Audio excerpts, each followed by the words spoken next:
좋은 교회 함께하는 말씀 나눔 88번째 2022년 3월 6일 말씀을 함께 나누겠습니다. 오늘은 느헤미야 8장 13절에서 18절의 말씀으로 다른 세대, 다음 세대, 미래 세대 47번째 사순절의 성경 통독이라는 제목으로 함께 하겠습니다.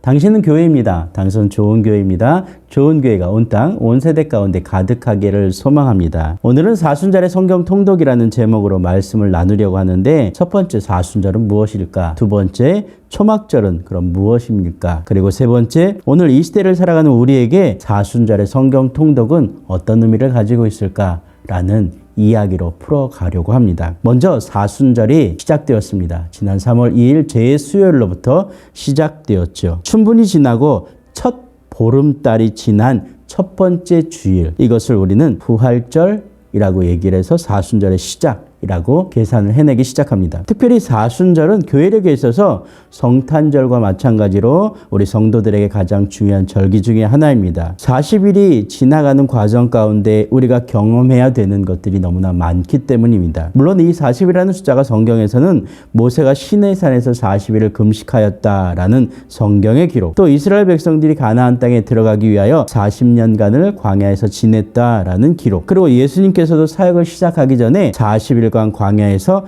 금식하셨다라는 이 기록들로 이 40이라는 숫자의 의미를 우리에게 부여해 주고 있습니다. 그런데 더욱 중요한 것은 이 사순절의 외형적인 따름, 또 외형적인 준수가 아니라 내면적인 순종입니다. 십자가의 고난을 기념하는 것, 그리고 그 기념을 위해 준비하는 과정, 그리고 주님과 함께, 예수님과 함께 그 고난에 동참하는 것, 예수님께서 과연 어떤 희생과 어떤 고난을 왜 당하셨는가를 묵상하는 것, 이게 사순절의 의미이기 때문입니다. 오늘날 그래서 우리는 단순히 금식만 하지 않고요, 요즘 세대는 미디어 금식도 하고요, 탄소 절제도 하고, 덜 운동, 더 운동, 이런 것들도 함께 진행하는 것은 오늘 우리가 살아가는 이 세대에서의 사순절의 의미를 되찾기 위한 과정일 것입니다. 초막절은 그러면 도대체 무슨 의미를 가지고 있겠습니까? 광야 40년 동안 하나님이 이스라엘 백성들을 굶기시지 않으셨습니다. 끊임없이 공급하셨고 인도하셨습니다. 그래서 이스라엘 백성들은 가나안에 정착하여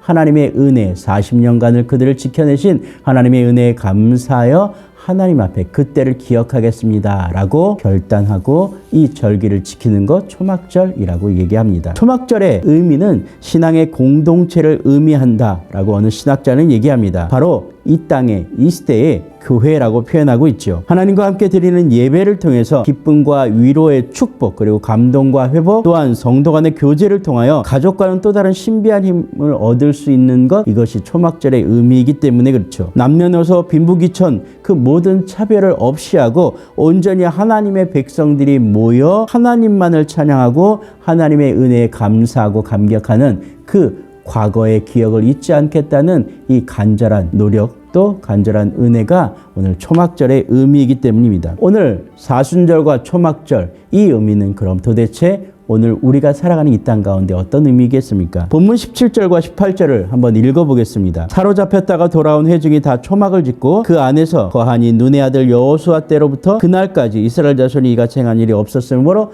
이에 크게 기뻐하며 에스라는 첫날부터 끝날까지 날마다 하나님의 율법책을 낭독하고 무리가 이래 동안 절기를 짓고 여덟째 날에 규례를 따라 성회를 열었느니라. 아멘. 이렇게 성경은 기록하고 있습니다. 그 이전까지 지키지 않았다는 것은 아닙니다. 그러나 온 백성이 동참하여 그 절기를 지킨 적이 없었다라는 것이죠. 오늘 사순절과 초막절을 우리가 성경에서 찾아내고 의미를 지켜내는 것은 바로 이런 것입니다. 오늘 신앙의 모임, 신앙의 공동체는 누군가 지도자로부터 출발되어지는 것이 아니라 우리 모두의 일이어야 될 것입니다. 오늘 이 세대를 살아가는 그리스도인들의 몫이어야 된다라는 것입니다. 특별히 좋은 교회는 지혜부 선교회와 함께 사순절 기간 동안 2022년 사순절 성경 통독을 시작했습니다. 시간적으로 보면 한 1년 정도를 기도했던 것 같습니다. 지난해에 이 사순절 성경 통독을 이야기하고 준비하자고 모임을 했을 때 대부분의 동역자들이 이런 표현을 했습니다. 다 성경을 읽고 있는데 굳이 교회에서도 성경 읽고 있어요. 왜 또 해야 되는데 왜 목소리로 녹음해야 되는 거지? 그럼 이 녹음해서 어디에 쓸 건데? 이런 질문들을 무수하게 했습니다. 그냥 묵묵하게 모든 이야기를 듣고 기도했습니다. 그리고 올해 선포했고 올해 시작할 수 있었습니다. 하나님의 은혜로 참 많은 사람들이 동참해 주셨고 함께 읽어 나가고 있습니다. 그리고 매일 밤 11시에 실시간으로 성경을 통독하고 기도회를 진행하고 있습니다. 이유는 한 가지입니다. 우리가 공동체이기 때문입니다. 우리가 하나님의 백성이기 때문에 그렇습니다. 함께 읽고 싶었습니다. 그리고 말씀의 선포를 통해서 공중 권세 잡은 마귀들을 대항하고 싶었습니다. 이 땅 가운데 무너진 교회를 세우고 싶었고요. 이 땅의 문화 가운데 무너지지 않는 그리스도인들을 선포하고 싶었습니다. 금식과 절제가 우리의 형식으로 드러내지는 것이 아니라 오늘 우리의 말씀이 기준이 되어서 이 말씀으로 이 세대를 다시 한번 녹여내고 싶었습니다. 그래서 함께 하자고 했고 함께 시작되었다고 생각합니다. 그러나 여전히 이 모든 것은 하나님이 계획하셨고 성령께서 우리를 인도하여 주시는 줄로 믿습니다. 오직 그리스도의 피 묻은 십자가 복음을 우리가 선포하는 일만이 우리에게 맡겨진 이 기간에 우리의 은혜인 줄로 믿습니다. 40일을 그렇게 달려가려고 합니다. 우리의 현장에서 우리의 삶의 자리에서 단순하게 읽는 것으로 그치는 것이 아니라 선포되어진 그 말씀대로 살아보고 싶습니다. 그리고 선포되어진 그 말씀이 오늘 이 땅 이 세대 가운데 선포되어져서 정말로 변화시키는 그 놀라운 원동력이 되었으면 합니다. 사순절 우리는 그 시간을 지낼 수 있습니다. 그 시간을 지내면서 우리는 우리의 삶의 자리에서 우리 삶의 모양에서 불편함을 감수하려고 합니다. 그렇다면 오늘 우리가 말씀을 선포하며 그 말씀대로 살아내려고 하는 치열한 이 은혜가 오늘 우리에게 함께 있어지기를 주님의 이름으로 부탁드립니다. 우리 좋은교회 모든 동역자들이 이 성경 읽기와 성경 통독과 말씀의 선포를 통해서 다시 한번 그리스도의 삶을 회복할 수 있기를 주의 이름으로 부탁드립니다.